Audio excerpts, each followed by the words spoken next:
I'm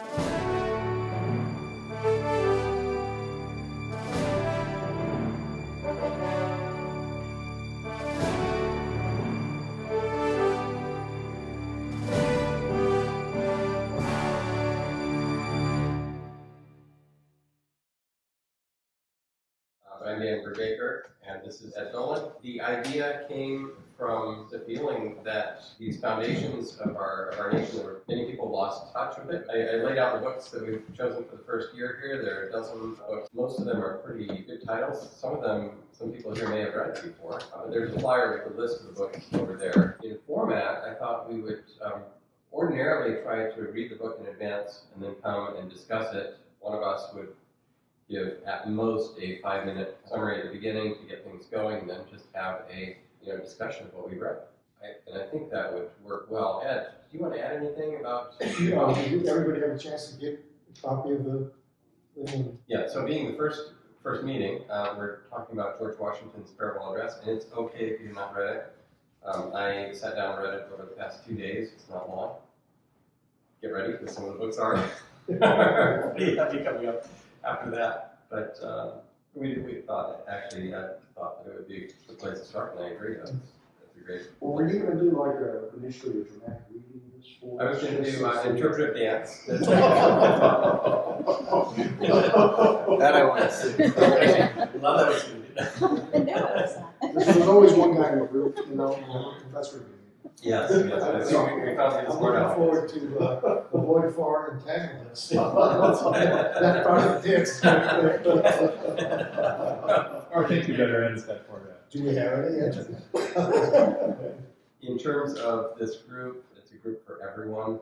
We feel that as Americans, we all have this heritage of this nation, and we want to get back in touch with that. So I have a lot of I'd say, like my sister, I have a lot of concern about the apathy in our current generation, especially with the direction of our country, and I'd say the world in general. There's a real kind of negative turn I think the world's taking. And I've thought about it actually. I read the page of George Washington's address, and I just thought my first takeaway was we regressed so far from that time frame. So we have or haven't. We have, I think. We have at least, yeah. Philosophically and as far as education, I think, to a certain degree. So yeah, that's a good. You look at the address, and the first thing that strikes you is the eloquence. I mean, George Washington, he wasn't a great scholar, but there's a certain elegance to the way he wrote, to the way it's written, the way he said things. I think has been really lost.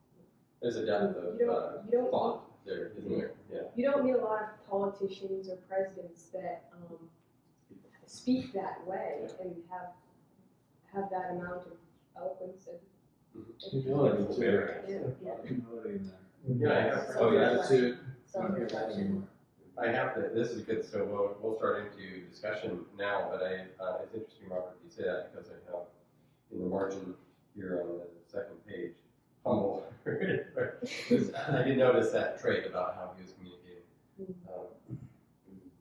So with that, who here knows? And I'm going to sort of kind of the role of a facilitator, not a lecturer or teacher or anything like that. But who here knows some of the background of course, George Washington was our first president. He was the commander of the Continental Army, am I right with that? And so he became president, he served 2 terms. He was planning to serve 1 term, but then he was persuaded because of that it wasn't quite, as you can see from the address, stable enough. And so people prevailed upon him to serve it the second time, and then he retired after that. But who here knows any more background that's relevant, that by way of context, that we should understand as we begin to discuss this, or wants to add anything to that? One thing I just read today, which I had not realized, is that the second inaugural is a reworking of his first inaugural, Right. which I had not heard that before. And he was very important in the business world, let's call it, around here for years and years. And there's stuff that he built that's still in existence, more or less. I know he was a surveyor in his young years. What else did he do, business-wise? Well, yeah, the mill over here. the mill, he was involved with the mill right over the mountain here. Okay. Where's that? Where's that? Millwood. He was involved with Millwood, Oh, Millwood. the mill at Millwood. Was he an investor in the C&O Canal? He was, Yeah. my understanding was. But He owned a lot of land by Williamsport. And he Well, won- there's, you own land here and you own some across, and right across the river is the Washington. I think his brother owned it. Mhm. Yeah. This is so amazing to me because Lana and I are from a part of the country where it'd be like George Washington, he was way out over there. I Here we're sitting right in the middle of the. He fought for the British during the French and Indian War, Uh-huh.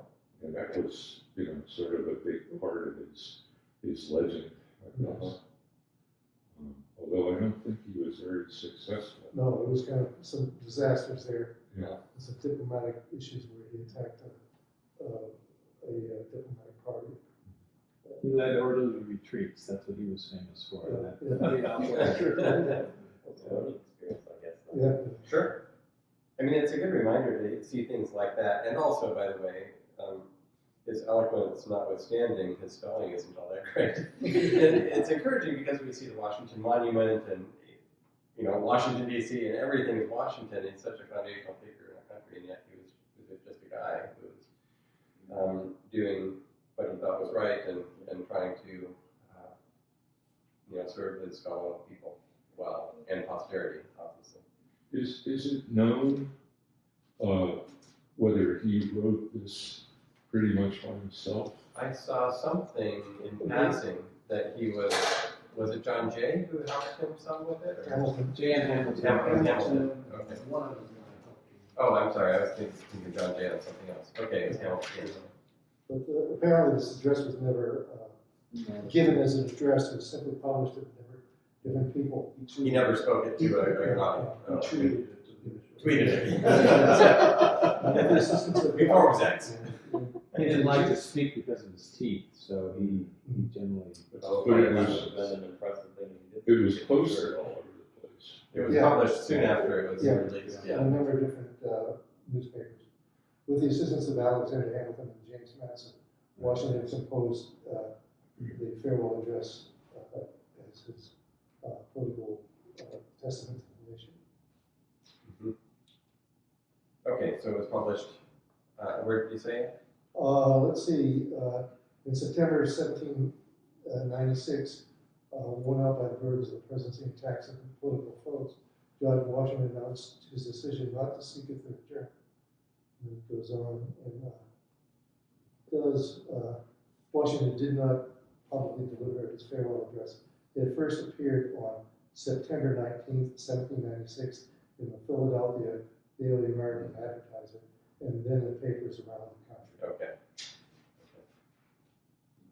Wow.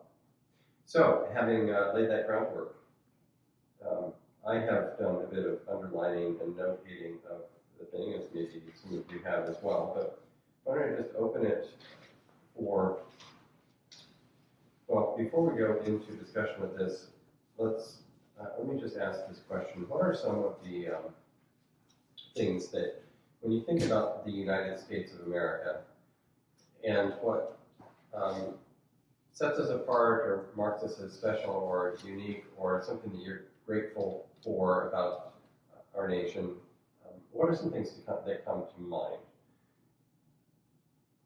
It's an open question. To me, it's the concept that the rights come from God and not from the king or parliament. Very I think foundational. that's very unique. Yeah. So rights from God. Yeah. What else? Patriotism, because that also ties in with rights from God, but it's also that there's, in terms of patriotism, because it's a virtue to be patriotic, to love of your homeland. Yes. So, Now that is something, and that's true, and I believe Americans today are among the more patriotic, at least until recently. Well, because when I saw a chart lately, I said, I think like, of many things, Great Britain, for example, I think they said, the question was, would you be willing to defend your country with your life? And I think they had like 21% of correspondents said yes, and like 69 said no. In the United States? No, that was in the Great Europe. Britain, That was in Europe. Like in Europe, it was mostly in the 20s, and I thought, and then I was on the United States, I think we were like in the 40s or 50s, if I'm not mistaken, which is good, I guess, but I'd like it to be better, but like, relative to the rest of the world, yeah, I think there is more patriotism. And Yeah. relative to World War II, I mean, people would commit suicide because of who they are. Yeah, that was a very high water mark. Well, Getting back to your question, I think one of the other concepts is that the government gets their power from with the consent of the people. yes, Consent of the people. Yeah. It's So the not a yeah. divine monarchy. right. And that is almost derived from the idea of the rights coming from God, in the sense that when you look at our Bill of Rights, the Bill of Rights are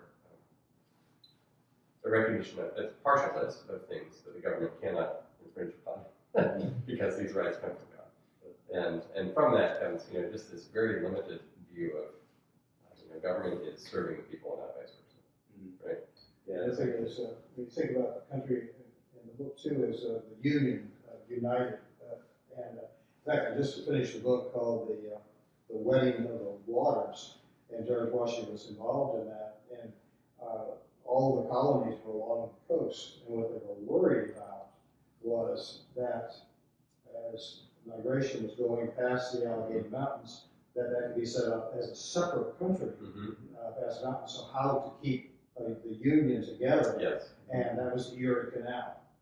Oh. And that's what that particular book was about, the wedding of the waters and the building of the Erie Canal. And they set up New York then as the hub to bring the products from over the mountains to the East Coast. You can see already, and this is 1796, but you can already see that his concern is there for the unity, preserving the Union north-south and then east and west. And he talks about the West, and like, how much of the West is there at that point in time in his view in terms of the country? But It was a very vulnerable time because you had 13 independent colonies. yeah, And you had different loyalties, some to France, some to England, and so that was a concern there. And forming this union, coming together, we either hang together or we all hang together. And so it was a very vulnerable time. And at the same time, they had just come off, obviously 8 years earlier from Articles of Confederation.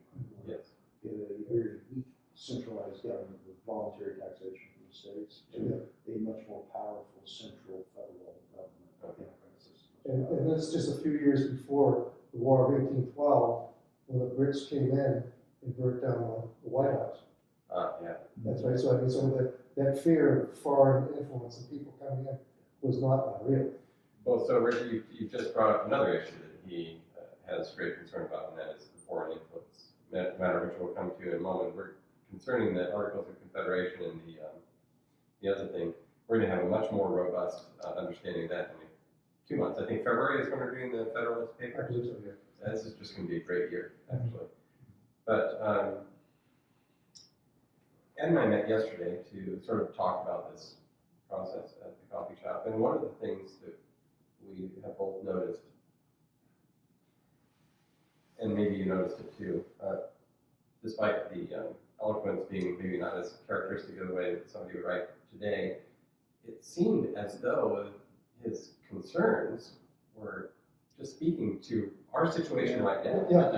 Did you notice that? It sounded like it could have been written last week. Yeah, like his And warnings are- everything he talks about Yeah, is still a problem. right. And Yeah. the more things change, the more they remain the same. Foreign governments are doing this in trouble I today. think they might be. So, Yeah. I So, mean, if you study history at all, you really start to realize how much history repeats itself over and over again. It's the same thing Mhm. most of the time. Well, it's true, and I think read history or learn from it. watch. I think it argues to men's weaknesses, though. What's that? Men's weaknesses, like man's Yeah. weakness. Greed, power. All races. Yeah. Greed. So let's talk about the men's weaknesses. And men, the term "men" at the time, as it was used in the Declaration and the Constitution, meant men and women. It was a generic term. That's what I meant. No, I just, so everybody understands that it's, that all men are created equal means, in the understanding, it's a reference, I believe, to Genesis 1:27, because it's talking, that's the account of creation, that would have been at the forefront of their minds. But in the structure of our government, and some of the things that he talks about here, so the limited government and the fact, in my book on page 968, but I'm sure we have different pagination, but he talks about the basis of our political systems is the right of the people to make and to alter their constitutions of government. But, so the Constitution now has been made by the people and established. By the time he's writing this, it's been made, it's been signed and ratified and so forth. But the Constitution which at any time exists, till changed by an explicit and authentic act of the whole people, is sacredly obligatory upon all. The very idea of the power and the right of the people to establish government presupposes the duty of every individual to obey the established government. And he continues on, and he says, all obstructions to the execution of laws, remember laws are an expression of the will of the people through their elected representatives. You propose, you argue, you amend, you whatever, you get them signed in and they become the law. So any obstruction to the execution of the laws are destructive of this fundamental principle. Well, all obstructions to the execution of the laws are destructive of this fundamental principle and of fatal tendency. They serve to organize faction, to put in the place of the delegated will of the nation the will of a party. So we have separation of powers because, as Amelia said, how do you say it, Amelia? You said the flaws of men are Laws that are responsible for the cyclical nature of construction. Well, just expand your vices, like power, money, control, whatever. Yeah. So right. So that's right. Just repeating history, just repeating itself, It does. because all those same struggles are always happening. That's what's the driver. So the structure of the government was designed to serve as a check. I mean, all our checks and balances are based upon a recognition of human nature, which is basically sinful and inclined to abuse others and to seek its, and whatever, all these things that we see happening. And so the view of how people's nature affects the way the government is instituted, and we see different societies taking different view of what people are like. And if you don't have checks and balances, then of course it tends to abuse of power, which is what they were trying to stop, right? Am I right with the founding? So what he's talking about here is when you have a group of people saying, okay, well, we don't need to follow those laws. Or even if they're a government, right? But those laws represent the will of the people. You can't just say we don't need to follow those laws. So, Steve. Well, I was thinking about the 13 colonies. They were all like independent states, and they were really having a struggle just to be united. Each all had their own agenda too. So this, he's trying to navigate all this stuff. And one of the things that he did, and I don't know what the time frame is. I'm sorry, I didn't read this, but is the currency itself in Hamilton. I didn't realize the significance of, like, each state had its own currency, and so they were like, and they really were. The commerce wasn't cross-pollinating. It's, they each had. When did we go to a national currency? What year was that? 1792. Oh, wow. I think Didn't national. Hamilton assume all the state debts at the federal level Yeah. as one of the attractions to signing the Constitution? Right. I think it was Oh, okay. part of that leverage. But well, it's just interesting. Hamilton was with Lincoln, with Washington during the war, and he was basically his adjutant. He was writing all the letters, and he was describes him as just his brilliancy. And George, he just seemed to mesh very well. Hamilton with Washington, but and it's through him kind of his come with a strategy to do the banking, but that was kind of the one thing that's kind of uniting all the states together. And it's just a parenthetical thing, but it's just kind of, you have all these little independent entities and you're trying to kind of let them have this fine line of independence, yet a united front too, in which I think he's And that's- trying to address here. Look at Europe with the euro, and how they try to unite the people through the euro, and yet they all have their individual currencies, as I understand it. What's my understanding of Europe is that they probably would not unite the same United States do because they all have their individual histories going back, say, thousands of years or more, and they have very distinct cultures, whereas there are some differences in this, certain distinctions between states. They did not exist in such a way that they would actually be probably dividable on that. Something I noticed. George Washington made that very point. Something I noticed that was interesting, is that when he references the North and the South, he actually places them each in capital letters, similar to the way they were described at the time of the Civil War. That's not to say that I think people saw them as divided back at the time, but there was very clear kind of distinction between the North and the South. Region. Yeah. Similarly, I think that may have been Industry as well. a precursor to eventually like people divided along that line. Yeah, what was the Mason-Dixon line, actually? It was slavery. Was it? Yeah. Depends upon the border. It was the 12 states versus the 3 states. The North was 3 states, I mean, at least in principle. Yeah. Or at least, I guess, word. Yeah, no, I mean, There's a lot of bad stuff that happened in the North as well as the South. and there we are back to human nature's tendency to abuse again, yeah. But going back to that unity thing, so again, I think part of it was, you did have 13 independent states under the Articles of Confederation without a national government, without a national currency, stuff like that. And that migration toward a stronger centralized government and local power was designed to get 13 gaseous states to a more gelatinous state. Yeah. A more solid state, at some point. And you do that through finance with the economics, i.e. There is so we have a really nice series on the Constitution video, which we haven't been through, but it's nicely done. One of the books that we're going to be dealing with is Mike Ferris, and I'm going to see if we can invite him to come. He's a professor of constitutional law as well, but one of the points that I've heard him and others make is that, of course, the federal government was needed.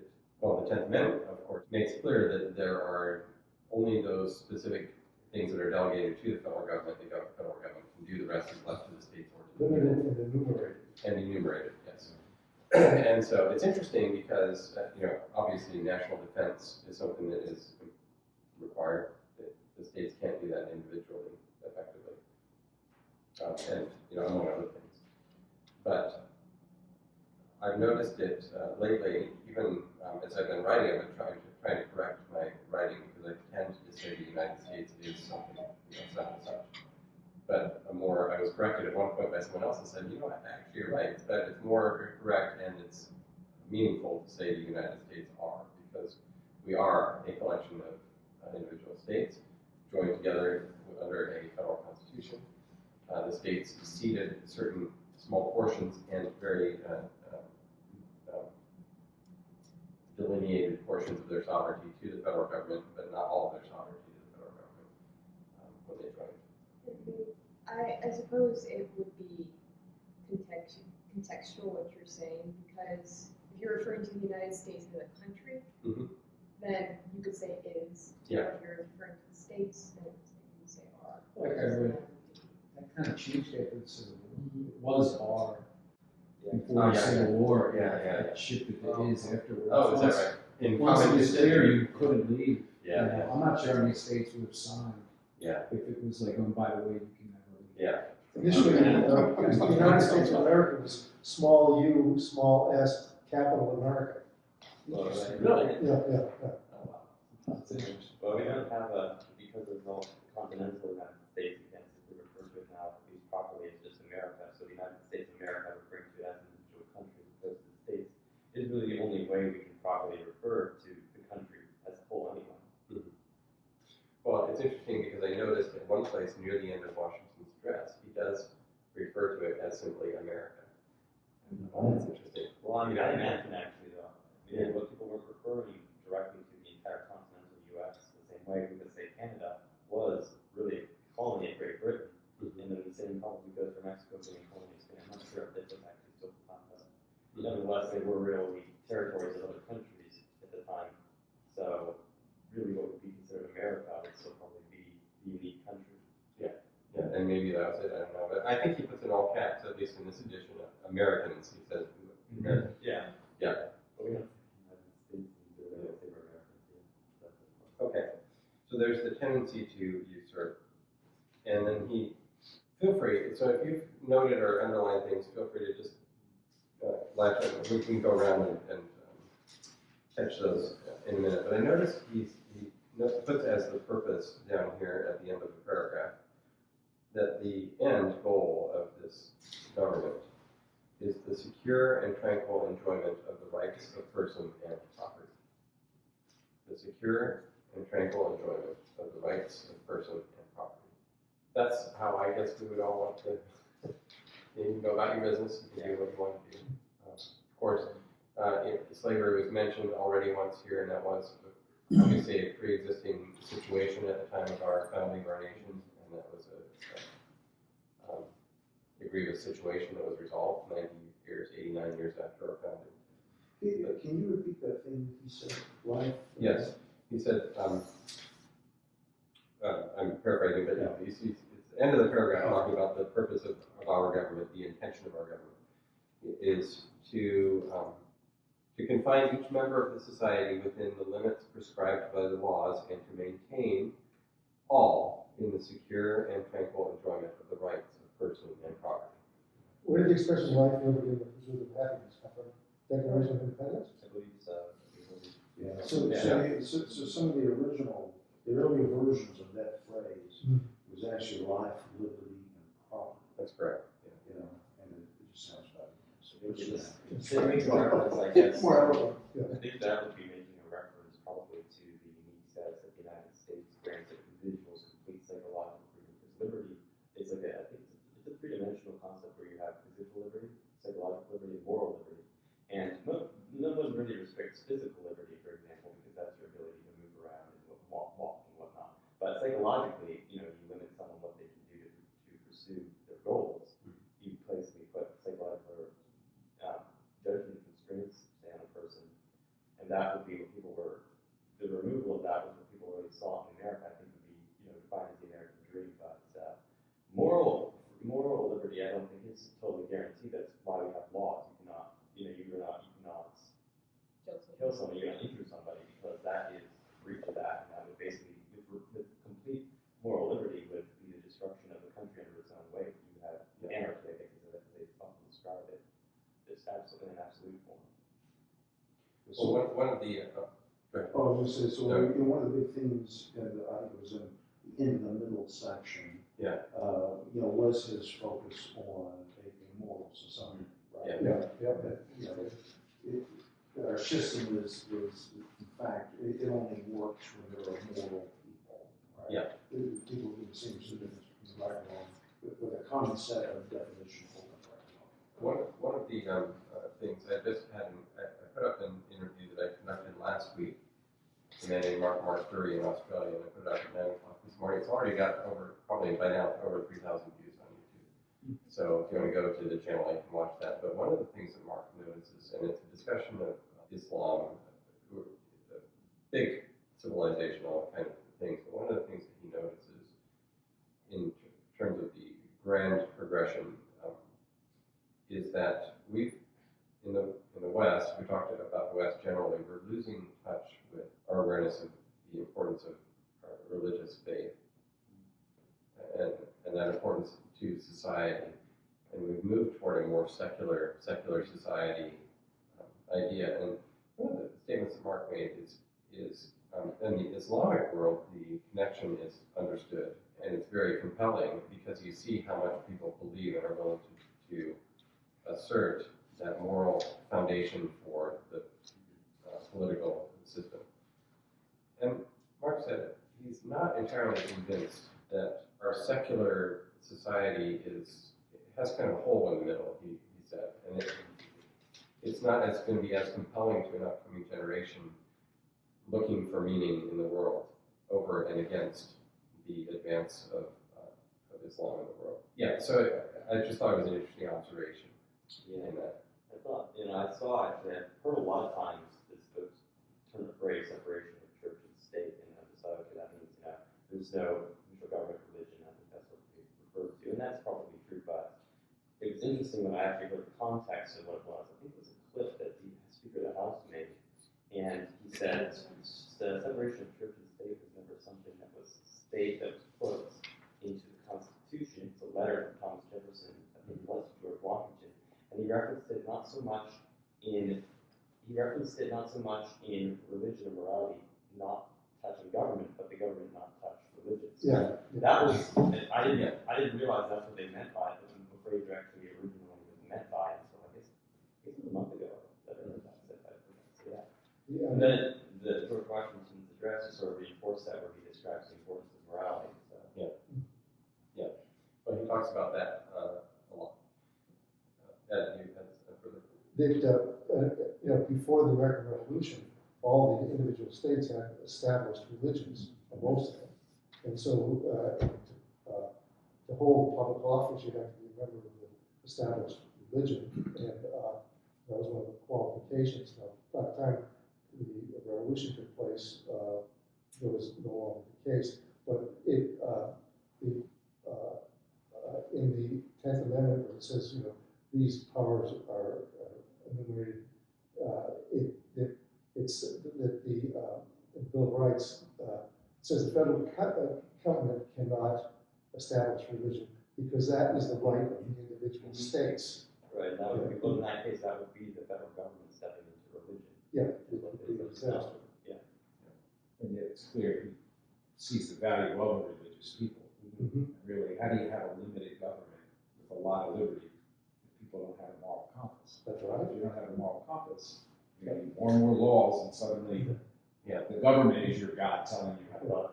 And he talks about taking oaths, which says the instrument of the courts of discovery, and what would happen if someone would place their hands on the Bible and not tell the truth. All of society becomes undone. Right. This moral code is the thing that keeps society together. It's the glue that allows us to function. I remember back in the 80s, before the computers came along, we're talking about Wall Street. Most of the deals were made on the phone. And one person would call up another broker, and they would sell, a couple million shares, and millions and millions of dollars. And the thing, it was just the word. You were only as good as your word. And the story was going around then that there was one broker who reneged, and he was just driven out of Wall Street. So I mean, and we're losing that glue, we trust. And it's terrible. It's the impact on society. It's interesting because this also came up in that discussion that I had on the video. Mark mentioned that the Chinese did a study to find out what to attribute the success of the United States, and their conclusion, as he summarized it, was that they said that it was Christianity, and it was for the reason of the moral foundation, principally because if you live in a society where people are going to at least value telling truth versus, and some other cultures don't value telling truth. Lying is a more accepted or even a part of life. It's just in terms of doing business and living life and whatever, it contributes a great deal. And that's just one aspect, but it's a good example, I think, of a small thing that spread across an entire society can make a big difference. Yeah. Well, one thing that was interesting, and this is a matter of opinion, so I might not be entirely correct in everything, but when there's a reign of atheism or general apathy towards religion, people tend to lean more towards communistic, socialistic things because it gives a kind of a meaning, I guess, in some respects to, their way of life. When you abandon Christian philosophy, one thing I observed, I did some research into communism, it actually has its own complete philosophy, which essentially competes with Christianity. While you have a Christian philosophy, you're not vulnerable to that. But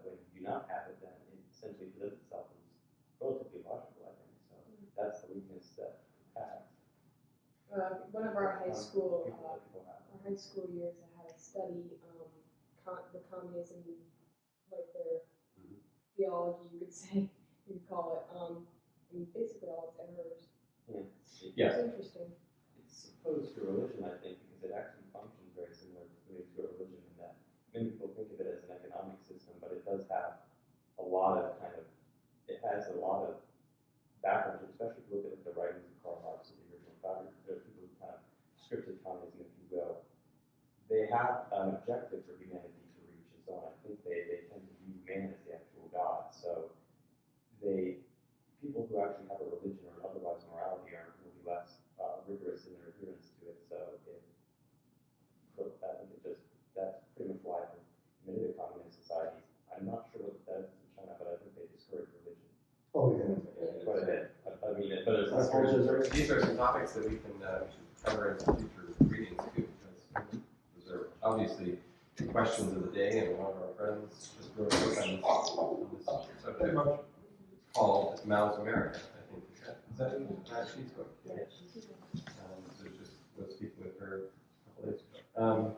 Dan, I was just going to say too, in Nabil's book I was reading, he makes a comment on, because he was Muslim, so he's talking about the Islamic culture. General introduction, or I mean, just in a sentence, Well, his book is not necessarily a history book, but I guess it's his history of seeking Allah, finding Jesus. So he was a Muslim, raised in a Muslim home, and then really was a debater, just an amazing debater. He was our friend, really, and passed away in his 30s of stomach cancer. And so we miss him a lot, but he's written 3 books, I think, 3 books. But this is one aspect of it. He was talking about the honor-shame culture in Islam. So we're talking about religion, and you mentioned, speaking truth, that honor and shame, and you might have experienced this working with Muslims, superseded anything. So it could be that you would be caught in a lie, but that honor and shame, if you were shamed in front of people,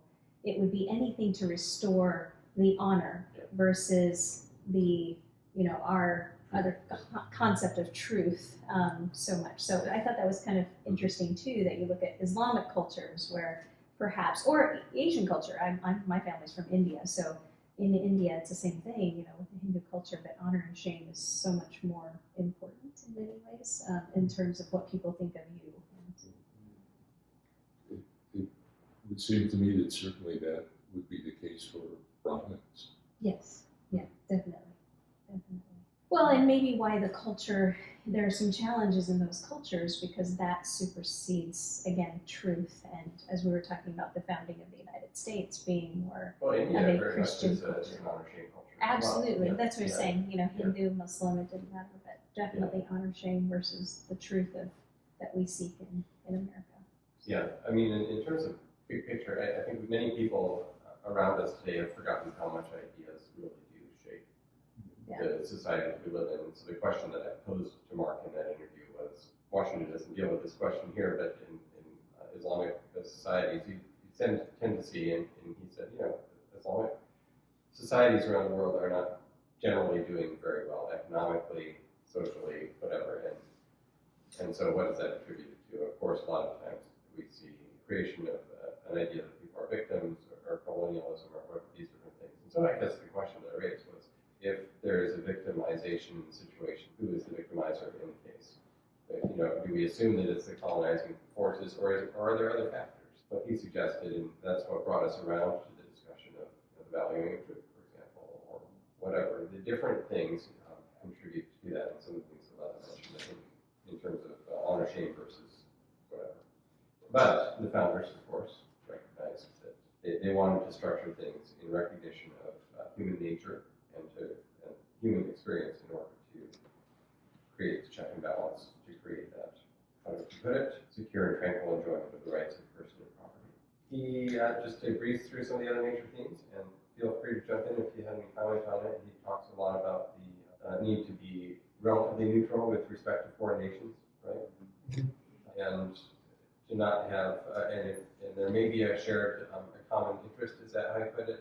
But that common interest may not be permanent, so you have to always be fair so that the other nations don't CU.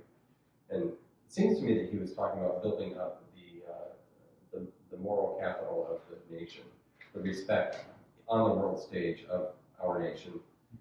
Yeah, By I the think the edification of context parents. of why he's writing that, he talks about the treaties with Britain and Spain. He was very proud of those. And, a lot of people were opposed to reconciliation with Britain because the war was so. Okay.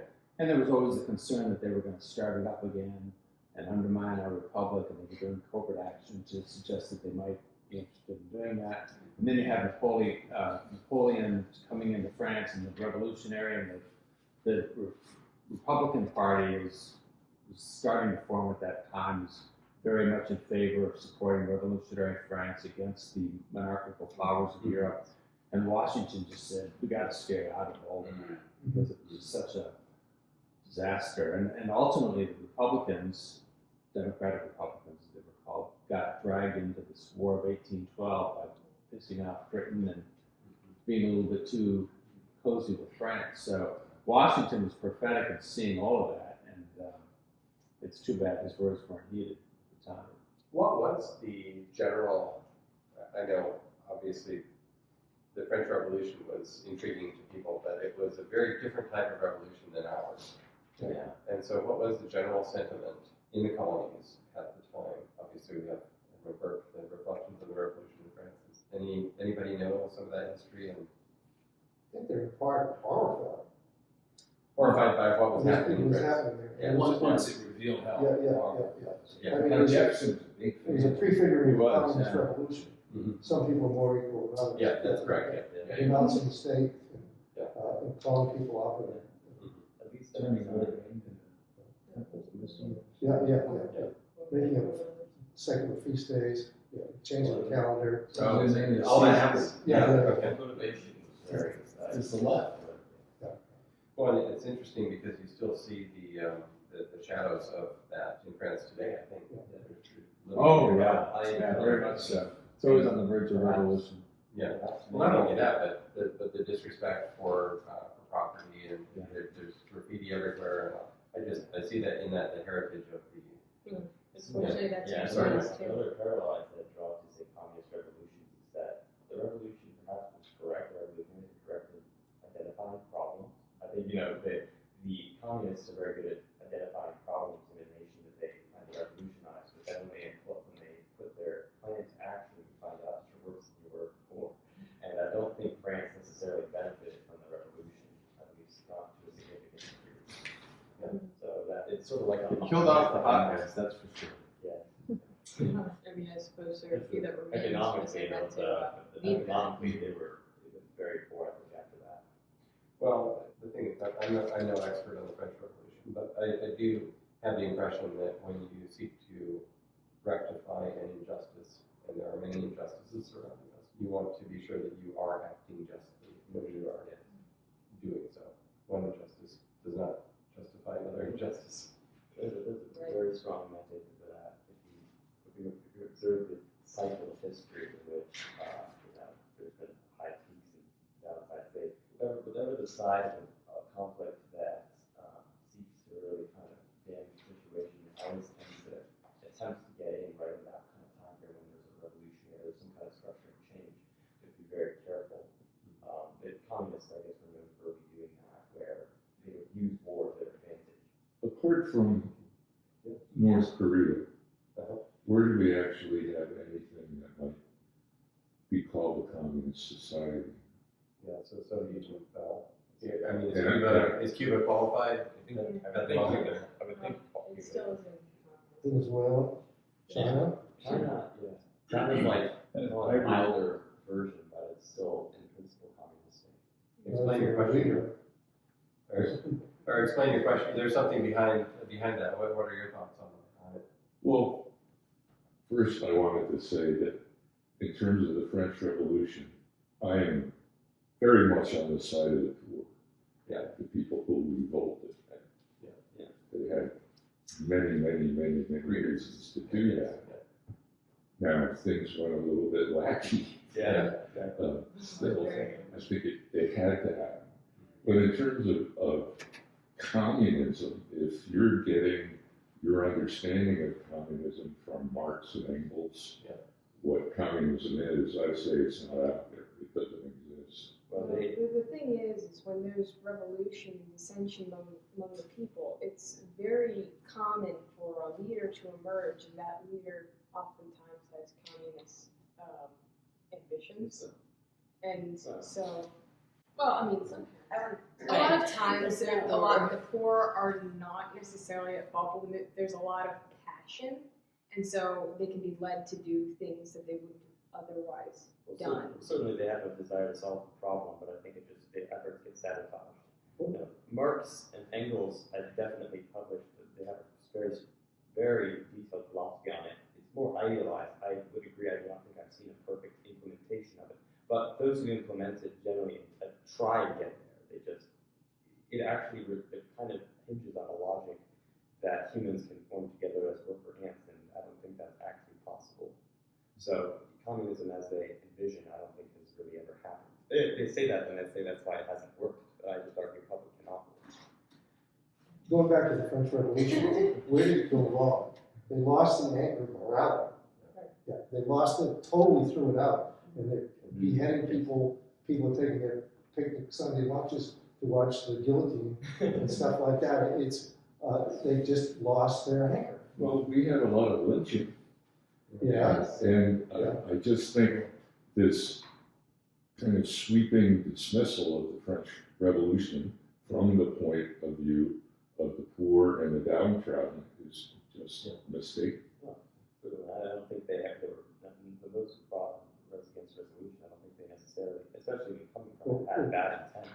I just think that the overall effect after the fact was basically kind of went forward. I don't.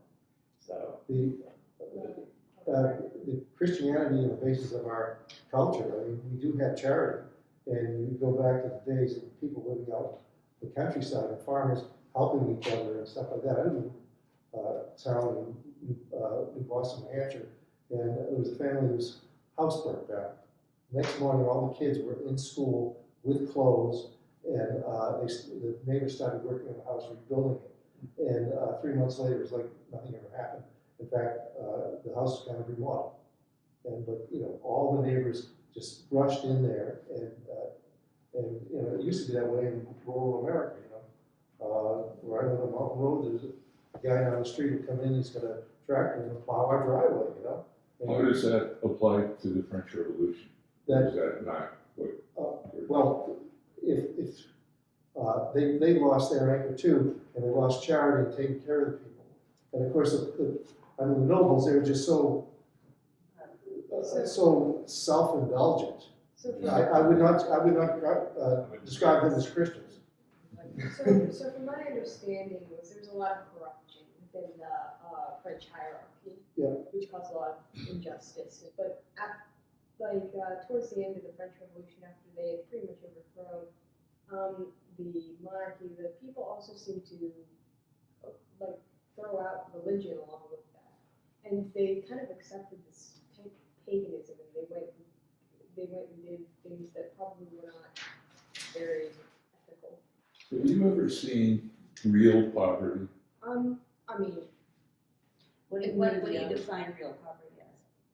Real poverty was things I saw in India, things I saw in the Middle East that would horrify you. You mean Just I horrified. I worked in nursing school. We were in the inner city of Milwaukee, and you had people who were destitute walking on the street. They had mental illnesses. They were just sitting there. You couldn't almost not diagnose them, but you kind of knew what was going on.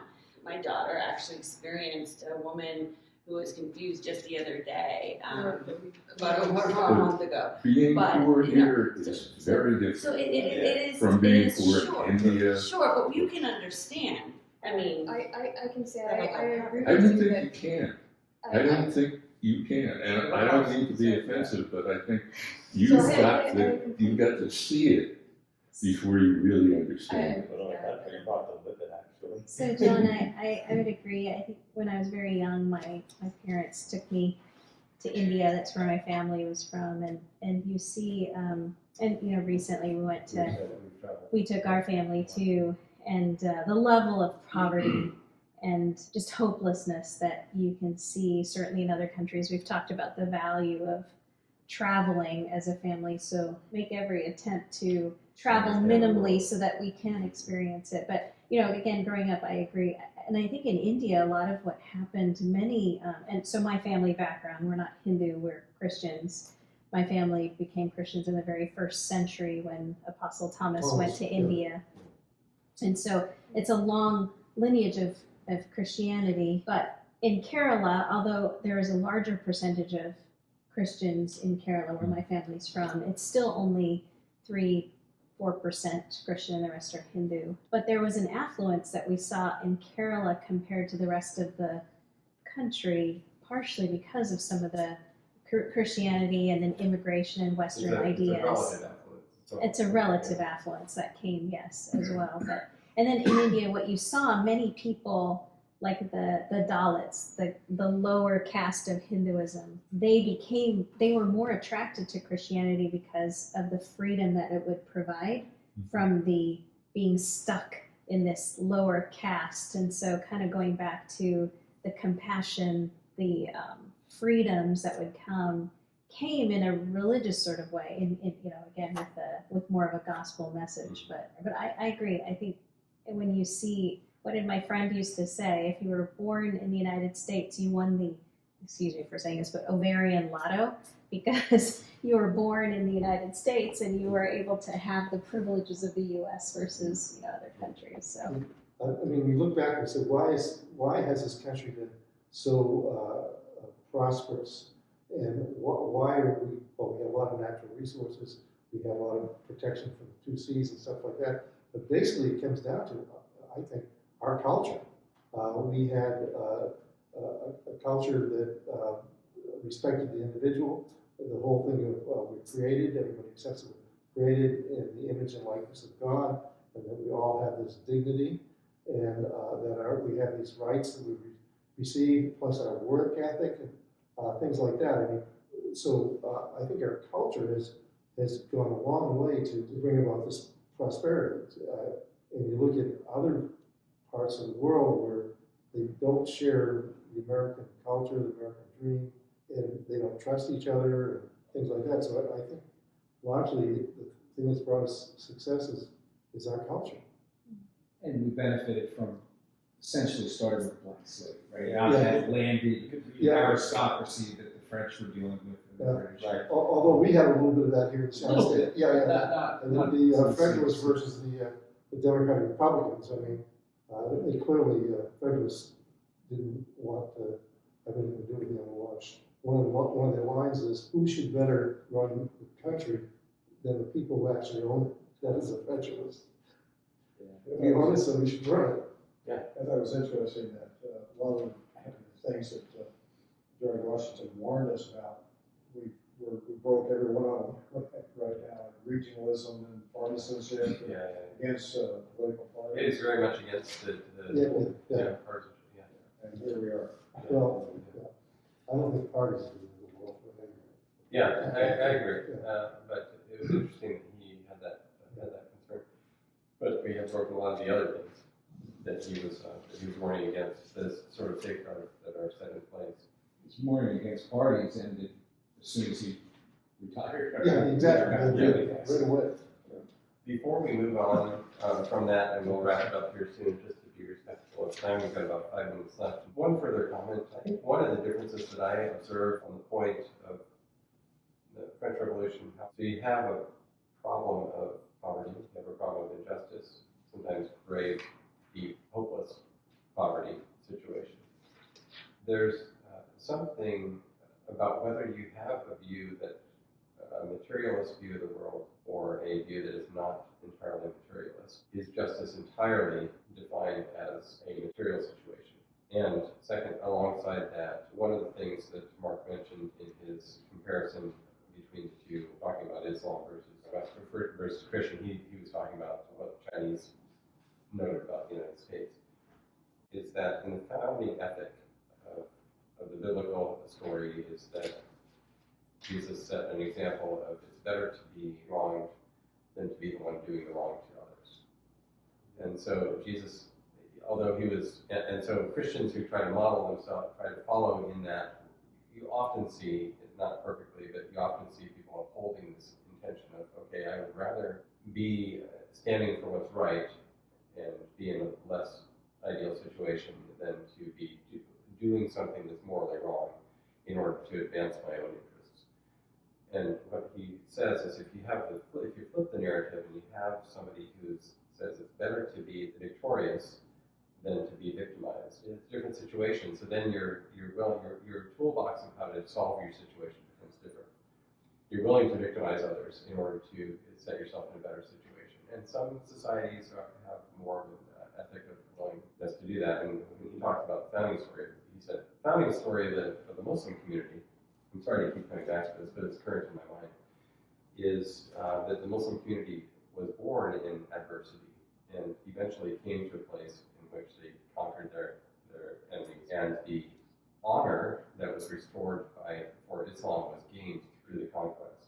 One of the stories from the biography of Muhammad that I remember, that we didn't discuss, but it's emblematic, is you may remember Jesus on the cross says, Father, forgive them, for they know not what they do.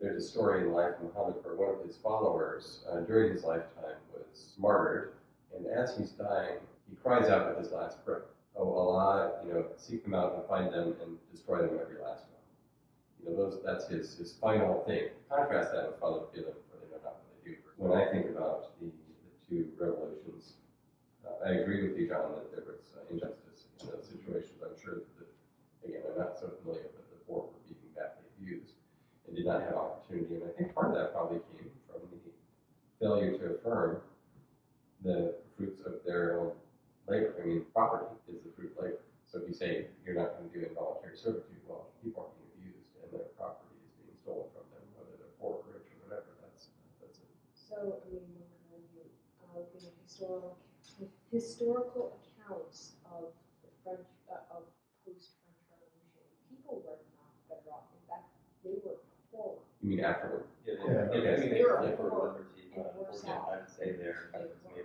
Well, and if It was really terrible.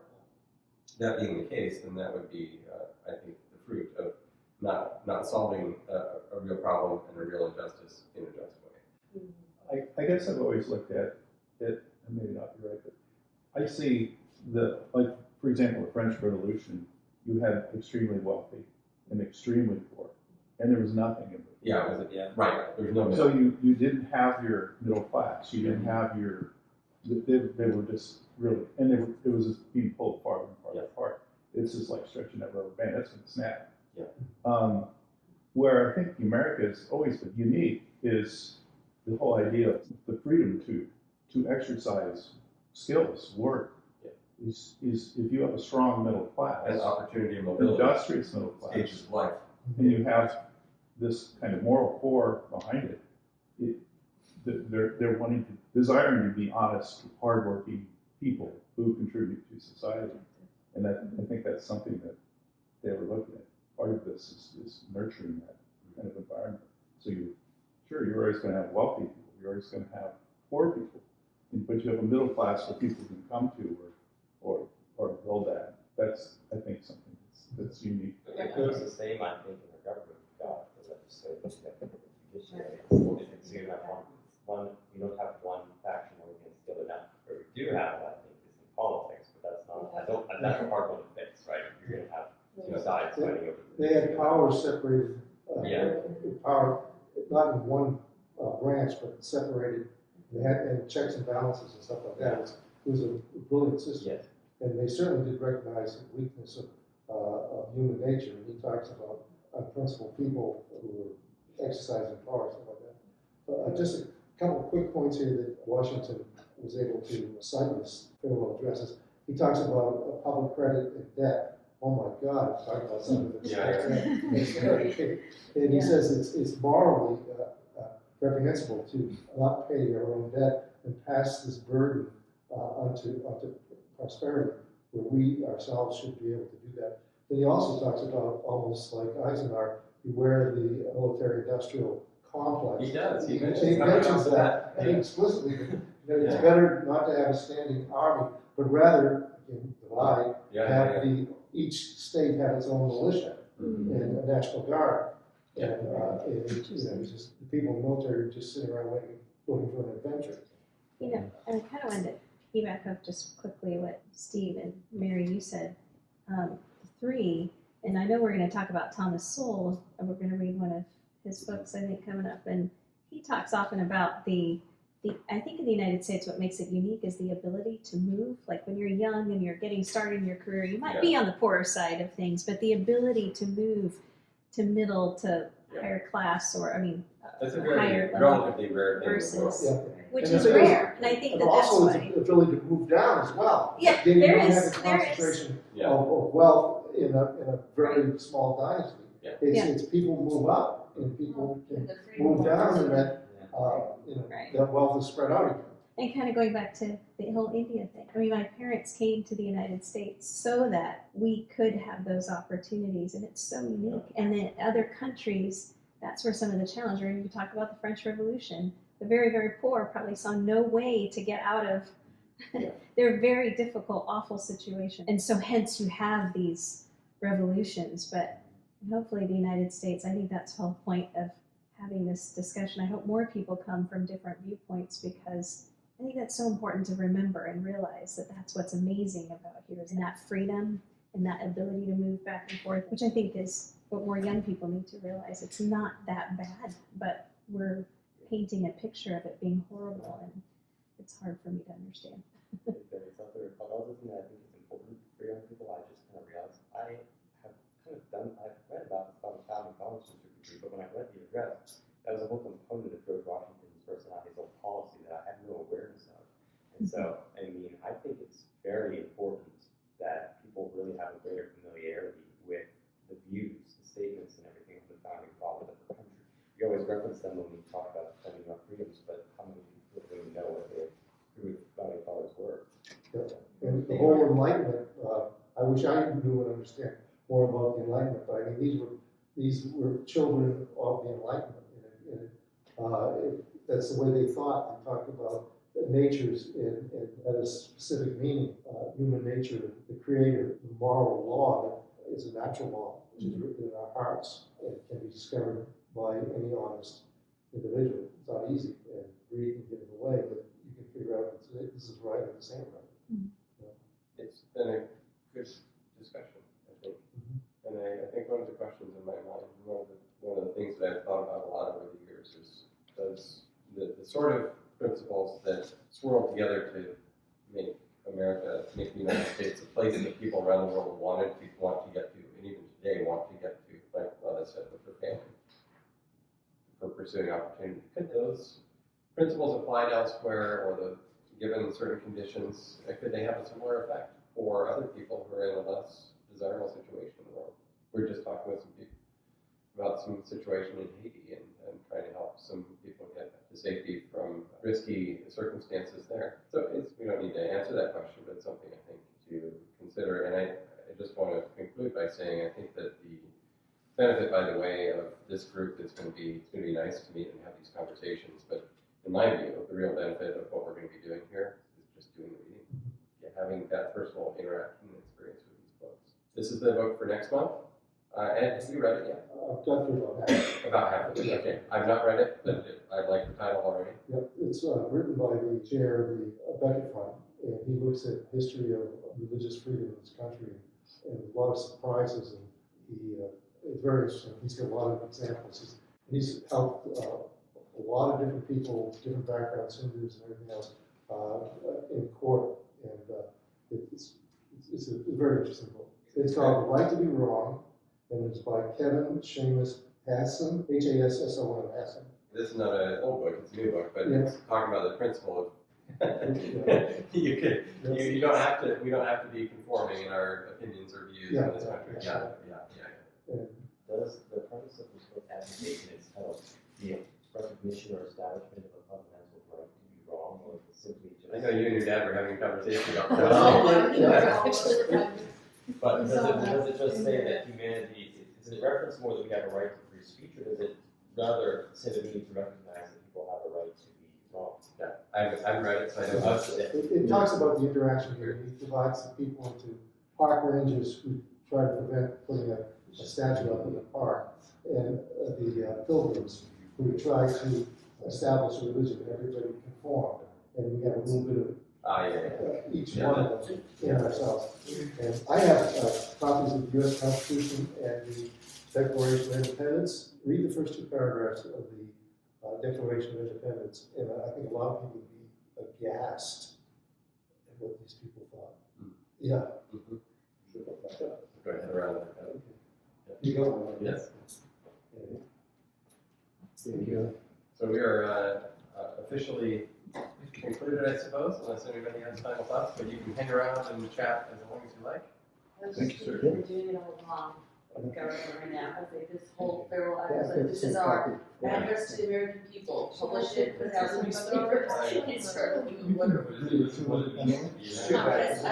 thinking about the corruption that's going on and the lawfare that's going on, and it's insane to me. I don't know what the solution is. You know, it's like, we've got the foreign entanglements, check. We've got, like, really, check. You know, there's all these things that I don't know what the right answer is. I mean, I know that if people had a common value, you know, then these things could be solved very easily, but without that, how do you solve that, and how do you get everyone on the same page? People need to, and that's one of the reasons we're doing this, is I think around the country, if people can start to, you know, when you grow up as in a family and your parents believe something or whatever, but it's not really yours. You haven't made it yours. You haven't really understood the logic or the reason for it. And I think it's important that each new generation do that. There's a certain point in one's life where you make the religion of your parents or whatever it is, the teaching your own, and you really you decide whether that is the correct thing. Yeah. And part of that is like questioning and thinking critically and okay, what's the reason for this, right? You know, you have to get it, and hopefully there's something there to be gotten. You should get it. We've had many an intense discussion in our family. Yeah, it's good. It's good. We have three girls who think very intensely. Yeah. I wanted to confirm this, that the Armory at Harper's Ferry was established in 1798, and George Washington he selected it personally. He was there. Okay. He selected that personally, the Armory. I thought that was true, but I wanted to confirm it. So that was in 1798. Over the strong objections of several of his advisors. I suspect he had property there. Because he had Well, property in Williamsport, and he wanted the capital to be located in Williamsport. And the argument was it was very safe because it was up from the Great Falls. Right, that's why he wanted it. That's why he felt safe. And sure enough, in 1812, they found out he was right. Did he select it because of its proximity to those little ice cream shops? Probably. Well, he had the mill in over in Millwood, and so the grain was going through there and coming up. He came up here to the canal and then went to Baltimore to be shipped to England. And we were like the #1 producer in the world from Shenandoah Valley. And he was capitalizing on that.